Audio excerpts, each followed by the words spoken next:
Good morning बच्चों। आज मैं आपको ईवीएस का लेसन 1 का पार्ट 2 समझा रहा हूँ। पार्ट 1 मैंने आपको यूट्यूब के माध्यम से भेज दिया था। अब उसके आगे का अब आप देखिए। If the seed simply fail and grow beneath parent plant, यानी कि scattering by the seed. Scattering जो बीजों का जो फैलाव है वो निम्न प्रकार से आपको मैंने पिछले वीडियो में बताया था। तो वो पहला जो आपका है scattering bye birds and animal, यानी कि बर्ड्स और एनिमल के द्वारा स्कैटिंग किस तरह उसका फैलाव होता है। कुछ plant juicy fruit animal like to eat, यानी कुछ प्लांट ऐसे होते हैं जिन्हें एनिमल खाना पसंद करते हैं, वो होते हैं जूसी प्लांट, यानी कि रसीले जो होते हैं। The animal eat the fruit but only the juicy part the digested, क्योंकि एनिमल जब उस फ्रूट को खाते हैं लेकिन ओनली जूसी पार्ट डाइजेस्ट, लेकिन जो जूस पार्ट होता है सिर्फ वही डाइजेस्ट होता है।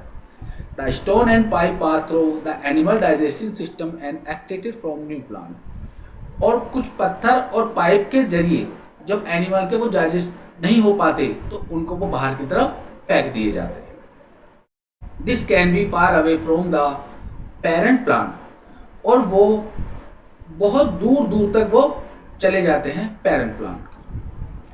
Blackberry, cherry, Apple seed scattering in the way. Blackberry, cherry और एप्पल के जो सीड होते हैं वो दूर दूर फैल जाते हैं। जब वो खाते हैं पेरेंट प्लांट जो खाते हैं या एनिमल, तो वो उनके जो सीड होते हैं वो बाहर की तरफ निकल जाते हैं। Birds also like to eat fruit, they have the depress seed to other area through the dropping, और बर्ड्स भी उसी तरीके से फ्रूट्स को खाती है और वे अपने depress seed to other area through the dropping, और वो उसको अलग तरह से फेंकते जाते हैं।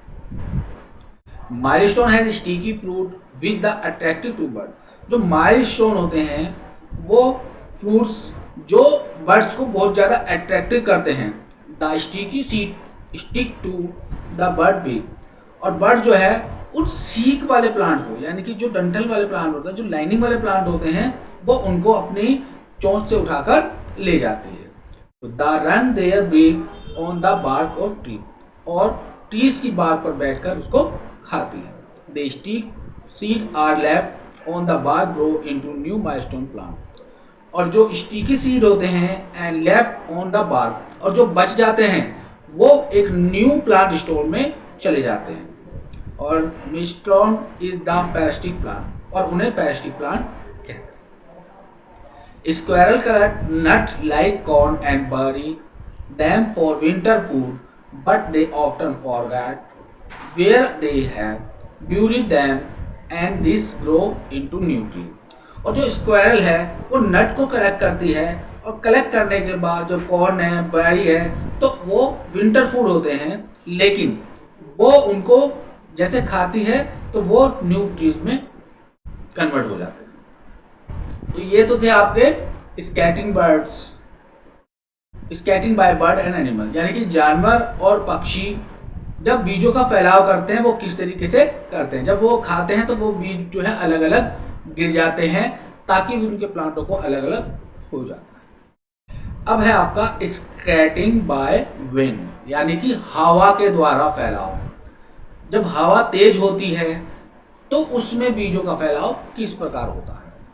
The seed which are depressed by wind are smaller than head structure like wings, hair or feather, यानी कि बीज हवा के द्वारा डिप्रेस होते हैं, आर स्मॉलर, यानी कि जो छोटे होते हैं, and have structure like wing, और उनका स्ट्रक्चर जो होता है जैसे विंग्स, हेयर एंड फेदर, यानी कि जो इनकी तरह से होता है, जो विंग की, हेयर की और फेदर की, इन तरीके से होता है, तो वो हवा के द्वारा फैला होता है। अगर इनका स्ट्रक्चर विंग्स का हो, हेयर का हो और फेदर का हो, तो दे सीड आर वेरी लाइट, और ये सीड जो होते हैं वो बहुत ही हल्के होते हैं। The seed orchid are almost fine and dust, और जो सीड बागों के जो सीड होते हैं almost as fine and dust, वो साफ और धूल भरे से होते हैं। Any hairy growth in seed act like little parachute and carry seed far away from the parent plant. और जो हेयरी ग्रोथ वाले सीड होते हैं, यानी कि जो बालों की तरह जो सीड होते हैं, जो बढ़ते हुए सीड होते हैं, वो पैराशूट के और कैरी से सीड से एक जगह से दूसरी जगह जाते हैं. The seed of dandelion are carried by the wind. और जो डेंटलियन सीड होते हैं वो हवा के द्वारा कहीं से भी एक जगह से दूसरी जगह जाते हैं, क्योंकि वो हल्के होते हैं.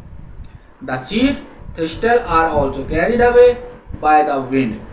और जो थ्रिस्टल सीड होते हैं वो विंड के द्वारा एक जगह से दूसरी जगह जाते हैं. Both the dandelion and the thistle have very hairy growth of top of the seed are carry seed away from parent plant. और जो पेरेंट प्लांट में से जो ग्रोथ होती है, उस हेयरी ग्रोथ, डेंटल की और हेयरी यानी कि हल्के जो प्लांट होते हैं वो एक जगह से दूसरी जगह आसानी से चले जाते हैं. ये तो है आपका स्केटिंग बाय विंड. अब है स्केटिंग बाय वाटर. अब स्केटिंग वाटर के कैसे होते हैं? ये एक्वेटिक प्लांट होते हैं. एक्वेटिक जो पानी के अंदर रहते हैं, जो पानी के अंदर जड़े रहती हैं, वो प्लांट कैसे फैलाव करते हैं? Many aquatic plant that live near water have seed that can float carried by water. और जो एक्वेटिक प्लांट होते हैं, जो जलीय प्लांट होते हैं, वो पानी के पास उगते हैं और उनके जो सीड होते हैं वो पानी के द्वारा तैरते हुए एक जगह से दूसरी जगह चले जाते हैं. Plant living along stream and river have seed float down stream. और प्लांट लिविंग प्लांट और जो जीवित प्लांट होते हैं, सजीव प्लांट होते हैं, वो उन धाराओं की तरह और नदियों की तरह वो एक फ्लोटिंग तैर से एक जगह से दूसरी जगह चले जाते हैं और वो न्यू प्लांट के ऊपर आ जाते हैं.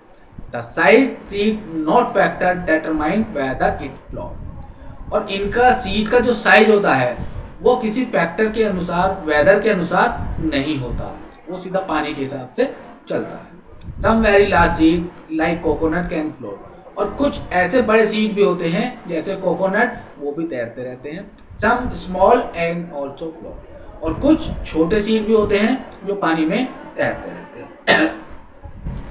Skating bye एक्सप्लोनेशन. एक्सप्लोनेशन यानी कि जब फोटेशन होती है, फोटेशन यानी कि जब वो विस्फोट के जरिए, यानी कि वो जब बढ़ते हैं, विस्फोट होते हैं, टूटते हैं, तो टूटने के कारण फैलाव कैसे होता है? तो some plant have pod that explode when ripe and shoot the seed. यानी कि जब बीज के बाहर, जब उन बीजों के बाहर हल्के होते हैं, कच्चे होते हैं, तो वो बाहर की तरफ विस्फोट करते हैं. कभी कुछ फ्रूट्स देखे होंगे या कुछ वेजिटेबल देखी होंगी, कुछ ऐसे प्लांट देखे होंगे जो हल्के होते हैं और फूट जाते हैं, और फूटने के बाद वो बीज बाहर आ जाते हैं. Lupin, gorse, broom scatter the seed in way.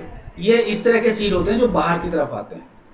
Ps and bean plant also keep their seed in pot. यानी कि पीज और बीन, फली और मटर जो छिलते हैं, तो वो उसके सीड जो होते हैं वो बाहर की तरफ फैलते हैं. When the seed are ripe and pod the dried. जब ये सीड कच्चे और ड्राइड होते हैं, the pod brushed open seed scattering.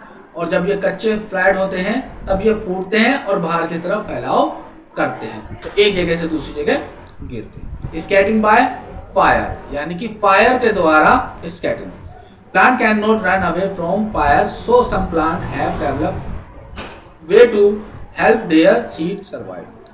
यानी कि जो प्लांट होते हैं वो दौड़ नहीं सकते, तो जब बहुत ज़्यादा हीट बढ़ती है, बहुत ज़्यादा गर्मी होती है, तब ये प्लांट जो होते हैं जलने लगते हैं, फूड होते हैं, वो डेवलप नहीं हो पाते और उनके इसके लिए वो फूटते हैं. There some spices pine trees require heat from the fire before the corn open release seed. Danish squalid and other Australian plant also rely on fire.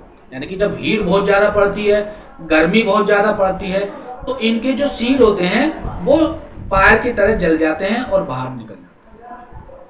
ये तो आपका है स्कैटिंग सीड. तो वो स्कैटिंग सीड है water, explosion, fire, birds and animal. अब है reproduction by different part of plant. यानी कि प्लांट के विभिन्न पार्ट जो रिप्रोडक्शन द्वारा होते हैं, जैसे many plant are not reproduce by seed, यानी कुछ प्लांट सीड द्वारा प्रोड्यूस नहीं होते। स्टिक, इनके अलावा new plant grow vegetative part usually stem root of leaf, लेकिन इनके अलावा कुछ नए प्लांट जो होते हैं वो ग्रोथ होते हैं रूट और लीफ, यानी कि वो जड़ की तरह हो चाहे पत्तियों से हो, उनको वेजिटेटिव प्लांट बोला जाता है। The resulting plant are clone, they are exactly same the parent plant, और इनकी जो रिजल्टिंग प्लांट होती है वो एग्जैक्टली सेम होती है, यानी कि रूट की भी और आपकी लीफ की। रिप्रोडक्शन थ्रू बाय स्टेम, अगर स्टेम के द्वारा रिप्रोडक्शन होता है तो many plant develop roots through their stem grow adult plant, यानी कुछ प्लांट रूट के द्वारा डेवलप होते हैं और उनकी स्टेम के द्वारा होते हैं, तो वो एडल्ट प्लांट में आ जाते हैं। In rose, sugarcane, stem cutting from the plant and moist soil, यानी कि इसमें बहुत ज़्यादा मिट्टी की आवश्यकता होती है, किसमें, स्टेम में, क्योंकि ये जमीन के अंदर की तरफ होते हैं। ठीक है बच्चों, आज मैंने आपको इसका सेकंड पार्ट समझाया है, इसको आप ध्यान से देखेंगे और ध्यान से समझेंगे। Thank you.